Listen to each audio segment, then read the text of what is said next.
Welcome back, everybody, to another episode of the Flagrant Talk Sports Podcast. We're here. We finally have the bracket, all the bracketology videos done. They're in the past. We finally have the bracket in our hands, on our computers, whatever it is, however you like to get down with filling out your bracket. And there is a lot to pick apart. So in today's video, I'm going to go through the bracket. I was taking a couple notes as the bracket was being unveiled with things that I wanted to touch on in a mini video. If this is your first time tuning in, thank you.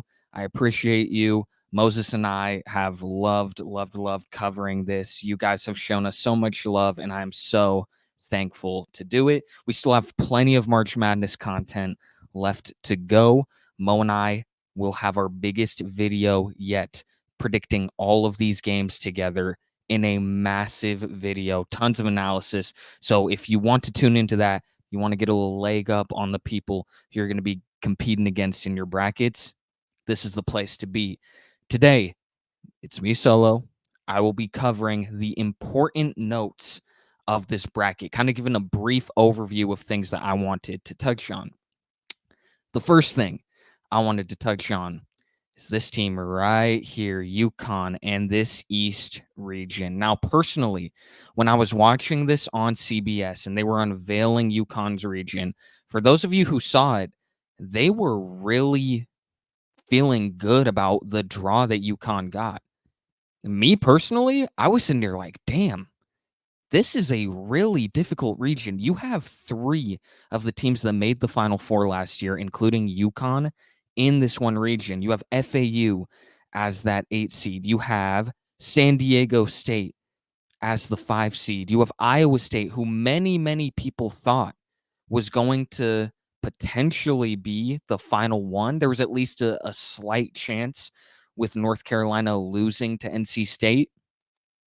Didn't matter. It was all about just this layout for NC North Carolina getting that 1 seed. And so you have Iowa State here as the 2.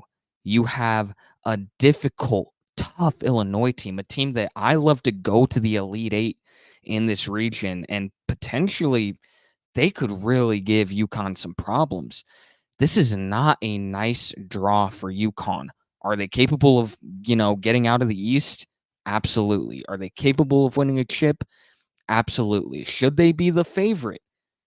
I would say yes. Like all of those things can be true while also saying that their path is difficult. The next one, the second point that I have, bubble mayhem. You have all of these bid stealers. You have Duquesne, who you can see in this Eastern Conference. You have NC State going on to win. You have all of these crazy storylines, these crazy bid stealers. And what it has left is a mayhem on what we were covering with the bubble. You have Oklahoma not making it, Seton Hall not making it, Indiana State, no go, and Pitt all missing out.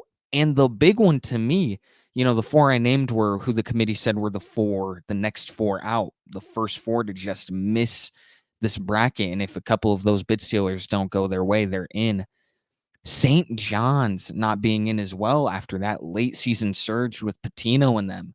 Nowhere to be found in the bracket. If those conference tournaments are any indication at all for what we have in store with this bracket, we're in for madness to the purest extent, maybe more so than we've ever seen. The third one, this is one Moses and I texted instantly. We were talking, obviously, him being a Boise State Bronco, very tuned into this. The Mountain West, though, as a whole, is what I want to cover. The Mountain West, absolutely disrespected by the committee. I saw one of the committee chairmen talking with CBS about it, where he said, some of these Mountain West teams may have better records than a team, they called Michigan State, obviously, when you scroll down here as a 9 seed. That's a team that they highlight where they say, hey, listen, yes, Some of these Mountain West schools have really good records. However, their wins are primarily within conference play. They don't have many of those wins that are, really defining their resume that come from out of conference. So you have the Mountain West that was just absolutely gutted as I'm looking at this bracket. You have the Mountain West winner, New Mexico. They're in 11. You have Boise State. They're a play-in team. You have Colorado State as a play-in team. Two Mountain West schools in the play-in is absolutely insane. You have San Diego State as a 5, which, is fine. I don't really have a problem with San Diego State. And then you have Nevada as a 10. Just absolute mayhem for the Mountain West. All of the schools that I believe should have been in deserved to, be in. They deserved to make it. However, the way they were seeded, I personally disagree with quite a bit. So, just a slight note there on the Mountain West, which Moses will absolutely have words for as well when we film our next video. The next note I had is Iowa State, but I kind of already included that.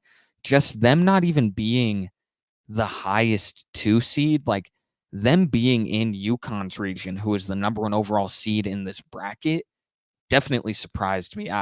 The Cyclones get a very tough draw too with WSU and Drake in that next matchup. Obviously, Illinois is that 3 seed. So going to be very interesting to see how that plays out. The next note that I have, though, how will these bid stealers respond? How will a team like NC State respond? They went on this miracle run in the ACC. You're knocking off powerhouses, Duke, North Carolina. You beat Virginia, 5 wins in 5 days to win the ACC when you were 100-1 odds to do so. And now you're in. You made it. You did it. You shocked the basketball world. But what is that next step? What can you do? You're going against a very difficult Texas Tech team. For Duquesne, obviously, over here in the East, BYU is no team to shrug your shoulders and go, okay, we've got that. That is a very, very difficult game to play. So, how will those teams that stole these bids, that shocked the world, how will they respond? How will they take care of business now that they have punched their way into the bracket? I think that is going to be a storyline. Does a team like NC State still have the juice to win a game, to potentially win 2 and shock the world? Maybe, you know, defeating a Kentucky in the next game, who I think has Final Four upside. Like, it's going to be really interesting to see how that plays out for the teams that stole those bids and really made conference week as exciting as it was. The next note is a team note. It's Michigan State. Now, this was a team that, we talked about a lot on the bubble in our bracketology videos. When the bracket was unveiled and I saw them as a 9, I was a little caught off guard. And I wasn't caught off guard because they're in the tournament. I think they did enough. We talked about it back when they beat Minnesota, where it was like, okay, they are in the field now comfortably. I didn't think they'd get a 9. A 9 is pretty kind. Now, they are the most, I think them and Florida are the most like boomer bust teams in this entire bracket, where you are either going to have Mississippi State beating Michigan State, or you're going to have Michigan State going on like an Elite 8 Final Four run. Where do they fall? That will remain to be seen. It will be really interesting to see what they do now. But I was instantly surprised by a 9 seed. That's a very, very kind seeding to the Spartans. Now it's up to Tom Izzo to do what he does in March, play their best basketball, and continue tracking well in March. And the final note, in the same region, just a fun one.